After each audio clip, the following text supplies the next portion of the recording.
네, 안녕하세요. 중학교 1학년 과학 3단원 생물의 분류 단계에 대해서 한번 살펴보도록 하겠습니다. 지구상에 이제 굉장히 많은 생물들이 있습니다. 그거를 갖다가 과학자들이 어떤 자연 분류, 생물의 어떤 고유한 특징에 따라서 분류를 다 해놨습니다. 그래서 그 분류해 놓은 그 단계별로 한번 좀 차근차근 어떻게 분류를 해놨는지 살펴보는 시간을 갖도록 하겠습니다.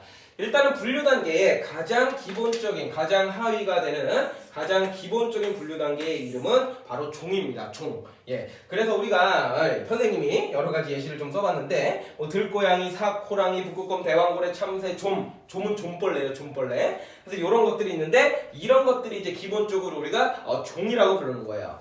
들고양이종, 삭종, 호랑이종, 북극곰종 이런 식으로 우리가 종이라고 부르는데 이게 가장 기본 분류 단계다라는 걸 좀 알아두시면 되겠고요. 그 다음에 이제 우리가 비슷한 종끼리 묶어서요. 속이라고 표현합니다. 속. 예. 그래서 예를 들어 들고양이와 이제 삭이 좀 이제 고양이처럼 생긴 게 비슷하거든요. 그래서 얘네들을 갖다가 우리가 고양이 속 이렇게 부르게 됩니다. 고양이 속. 그 다음에 이제 호랑이 같은 경우에는 이제 표범 속에 속하게 돼요. 표범하고 좀 비슷하거든요, 얘가. 그 다음에 이제 북극곰 같은 경우에는 큰 곰 속에 속하게 됩니다. 그 다음에 이제 대왕고래. 대왕고래는 우리가 이제 그 흰수염고래라고도 부르는 거예요. 엄청 커요. 코끼리보다 더 큰 고래예요, 그거. 지구상에서 제일 큰 고래 있잖아요, 그쵸? 그 고래인데 얘는 이제 대왕고래 속에 속하게 되고요. 그 다음에 참새, 참새 같은 경우에는 참새 속에 속하게 되고요. 좀 같은 경우에는 좀 속에 속하게 됩니다. 좀은 벌레예요. 좀벌레. 들어보신 적 있나요, 혹시? 좀벌레? 자, 그렇게 해서 이제 두 번째로다가 비슷한 종끼리 묶은 거를 우리가 뭐라고 부른다고요? 속이라고 부른다고요. 그래서 종 다음에 이제 속으로 나누게 되고요. 그 다음에 이제 비슷한 속끼리 또 묶어서 우리가 뭐라고 표현하냐면은 과라고 표현하게 됩니다. 그래서 이제 고양이 속하고 표범속을 묶어서요. 우리가 이제 고양이과다. 요렇게 이제 부르게 돼요. 고양이과라는 말은 좀 들어보신 적이 있을 거예요. 그렇죠? 고양이과. 그 다음에 이제 큰 곰 속에 속하는 놈들은요. 우리가 이제 곰과 이렇게 부르고요. 대왕고래 속에 속하는 놈들은요. 우리가 수염고래과 이렇게 우리가 부르게 되고요. 그 다음에 이제 참새 속에 속하는 놈들은 우리가 이제 참새과 이렇게 부르고요. 그 다음에 좀 속에 속하는 것들은 우리가 좀과 이렇게 부릅니다. 그래서 이제 비슷한 속들을 묶어서 우리가 이제 과라고 부른다라는 거 좀 기억을 해주시면 좋겠어요. 여기 예시들은요, 그냥 이거 선생님이 그냥 이제 예시로 그냥 말 그대로 예시로 한 거라서 뭐 이거를 외우는 건 아닙니다. 여러분들은 여기 끝에 노란색으로 되어 있는 것만 기억하시면 돼요. 누가 누구에 속하는지, 누가 누구보다 이제 상위 단계인지, 누가 누구보다 하위 단계인지 그 정도만 좀 챙겨두시면 돼요. 이건 그냥 예시예요. 알겠죠? 자, 그 다음에 이제 고양이과하고 곰과 이제 과끼리도 좀 묶어서 우리가 표현을 하게 되는데 과 다음에 이제 비슷한 과끼리 묶어서 우리가 뭐라고 부르게 되냐면요. 우리가 이제 목이라고 부르게 됩니다. 목. 그래서 이제 고양이과하고 곰과 같은 경우는 우리가 묶어서 식용목이다. 이렇게 부르게 되는데 요거는 이제 육식을 하는 거. 고기를 뜯어먹고 사는 이제 그런 성질이 비슷해서 우리가 식용목이라고 부르게 되고요. 그 다음에 이제 수염고래과 같은 경우에는 좀 말이 어렵지만 경우제목이다. 라고 이제 우리가 분류를 하게 됩니다. 그래서 이제 경우제목은 이제 발굽이 2개짜리인 이제 이 2개나 뭐 4개인 발굽이 짝수인 어떤 초식동물이나 아니면 이제 고래들을 묶어서 우리가 경우제목이라고 불러요. 뭐 그냥 그렇다고요. 그렇죠? 그 다음에 이제 참새과 같은 경우에는 우리가 이제 참새목에 속한다라고 얘기하고요. 좀과는요, 좀목에 속한다라고 얘기를 합니다. 일부러 이건 내가 쉬운 예시를 가져왔지. 나도 기억하기 쉽게요. 그렇죠? 그래서 이제 요거 같은 경우는 결국 이제 과들을 묶어서 목으로 더 상위 단계로 묶어주게 되는 거고요. 그 다음에 이제 또 목을 묶어서 우리가 뭐라고 부르게 되냐면요. 문이라고 불러요. 종속, 과목, 강이라고 불러요. 강이라고 부르게 되는데 요 식용목하고 경우제목을 우리가 합쳐서요. 얘네들을 다 뭐라고 부르냐면은 포유강이다 이렇게 부르게 됩니다. 포유강. 포유류라는 말 들어봤나요? 포유류? 그 포유류랑 비슷한 개념이라고 생각하시면 돼요. 새끼를 낳아가지고 젖을 먹여 기르는 어떤 그런 동물들이죠. 그래서 이제 고래도 이제 뭐 바다에 살지만 얘도 이제 새끼를 낳는다라는 거 좀 알아두시면 좋겠어요. 포유류예요. 그래서 고래도 포유류 쪽입니다. 자, 그 다음에 참새목 같은 경우에는 이제 조강에 속하게 되고요. 조류라는 말 들어보셨나요? 조류? 새들.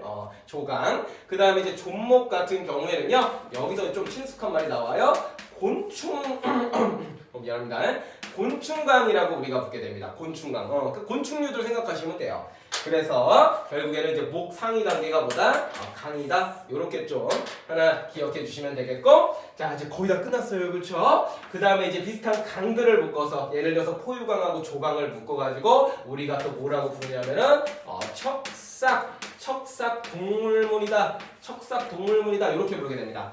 그래서 이제 요거는 이제 척삭이라고 하는 특수한 어떤 구조물이 몸 안쪽에 존재하는 그런 생물들의 물인데요. 보통 이제 약간 이제 뼈 이런 거 좀 생각하면 돼. 척추 이런 거 비슷하게 좀 생각을 하시면 좋겠어요. 좀 어렵죠, 말들이 여기 있는 게.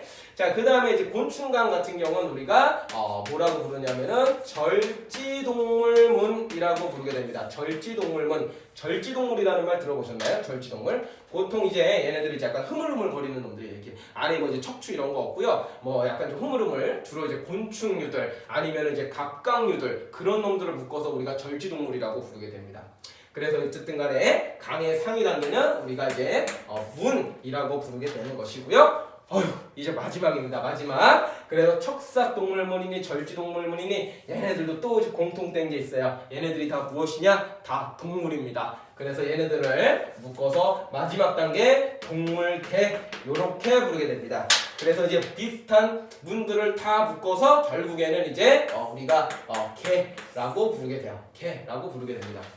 그래서 굉장히 좀 예시를 좀 들어봤는데요. 결과적으로 여러분들은 끝에 이것만 기억하시면 됩니다. 아래쪽부터 종, 소, 과, 목, 강, 문, 개 이렇게 포함관계가 있다. 종을 묶어서 속으로 묶고 속을 과로 묶고 과를 목으로 묶고 목을 강으로 묶고 각을 문으로 묶고 문을 개로 묶고 개로 먹고 개로 묶고 알겠죠? 그래서 이런 식으로 이제 포함되어 있다. 개라는 게 가장 이제 넓은 동물들을 이제 넓은 이제 생물들을 포함하는 개념이고 요 놈이 가장 쬐끄만 놈이다 정도 알아두시면 되겠습니다. 순서대로 외워주셔야 돼요. 뭐 이렇게 외우셔도 돼요. 종, 속, 과, 목, 강, 문, 개. 약간 리듬 타면 좀 쉬워요. 종, 속, 과, 목, 강, 문, 개. 벌써 외웠죠, 그렇죠? 그 다음에 이제 시간 남으면 거꾸로도 좀 외워주시면 되겠습니다. 개, 문, 강, 목, 과, 속, 종. 예, 근데 두 개 다 처음에 하려면 헷갈리니까 일단 한쪽부터 쭉 외워주시고 그 다음에 써놓고 문제 풀면 돼요. 써놓고 알았죠? 할 때마다 하면 헷갈리니까. 자, 그 다음에요. 결과적으로 이제 여러 가지 이제 단계들이 이제 세분화되어 있는데 이 중에서도 이제 중학교 1학년 수준에서는 이제 종이라고 하는 것만 조금 더 디테일하게 우리가 살펴보게 됩니다. 그래서 이제 종이라고 하는 개념이 무엇이냐? 종이라고 하는 개념이 무엇이냐? 자연 상태에서 짝짓기를 해서요. 자연 상태에서 짝짓기를 하여서요. 결과적으로 생식 능력이 있는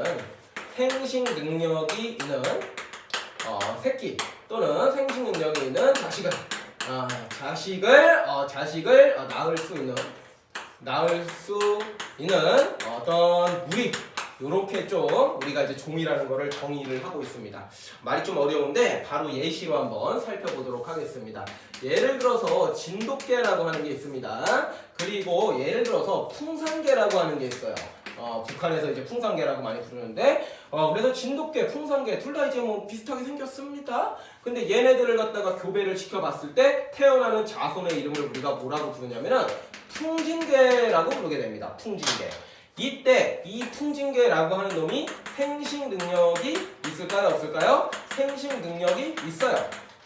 그러면은 우리는 이때 진돗개와 풍산개 그리고 풍진개 얘네 셋 다 뭐라고 부른다? 얘네를 갖다가 우리가 같은 종이다 라고 우리가 얘기를 하게 된다는 거예요. 그게 이거예요. 자연 상태에서 이제 짝짓기를 하여갖고 생식 능력이 있는 새끼를 낳을 수 있는 무리. 그럼 문장으로 교과서적으로는 그렇게 표현됐는데 이런 문제가 많이 나올 거예요. 그래서 이제 했는데 얘가 생식 능력이 있는지 없는지 그게 중요한 거예요. 얘네를 짝짓기 새끼를 낳냐 안 낳냐 그게 중요한 게 아니라 얘네들이 새끼 낳냐 안 낳냐가 중요한 게 아니라 새끼를 낳는데 이 새끼가 생식 능력이 있냐 없냐 이게 중요한 겁니다. 알겠나요? 낳는 거에서 끝나면 안 돼. 그래서 아닌 예시 좀 하나 좀 살펴보시면은요. 예를 들어서 암말 그냥 말이에요. 말인데 암컷. 그 다음에 이제 수탉나귀 당나귀, 당나귀인데 수컷. 그렇게 되는 거예요. 그래서 얘네들을 교배시키면은 뭐가 태어나냐면은 이제 노새라고 하는 생물이 태어나게 됩니다. 그때 이 노새라고 하는 것은요, 생식 능력이 없어요. 생식 능력이 없어요. 오케이? 얘가 생식 능력이 없습니다. 그랬을 때 우리는 얘와 얘가 같은 종이 아니다. X 지금 좀 그런데 얘와 얘네들은 다 다른 종이다. 요렇게 이제 표현한다는 거야. 그래서 이 새끼를 낳냐 안 낳냐 그게 중요한 게 아니라 난 새끼가 그 새끼가 생식 능력이 있냐 없냐 이거를 통해서 같은 종이냐 다른 종이냐를 우리가 구별을 한다라는 얘기입니다. 네, 그래서 좀 길게 어떻게 좀 한 것 같은데 일단 기본적으로요 분류 단계 시스템이 우리가 종을 묶어서 속을 묶어서 과를 묶어서 목, 강, 문, 개로 나눈다라는 거 종, 속, 과, 목, 강, 문, 개 이렇게 좀 하나 기억해 주시고요. 그 다음에 이제 종에 대해서만 배워요. 이건 좀 어려우니까 개념이 종에 대해서만 배우는데 이 종이라고 하는 것은 자연계에서 자연 상태에서 짝짓기를 해가지고 생식 능력이 있는 자손을 낳을 수 있냐 없냐 그렇게 좀 챙겨주시고 대표적인 예시들이 몇 가지가 있으니까 그런 예시들로 개념을 잡으시면서 공부를 하시면 될 겁니다. 예, 그래서 이번 수업은요 여기까지 하도록 하죠.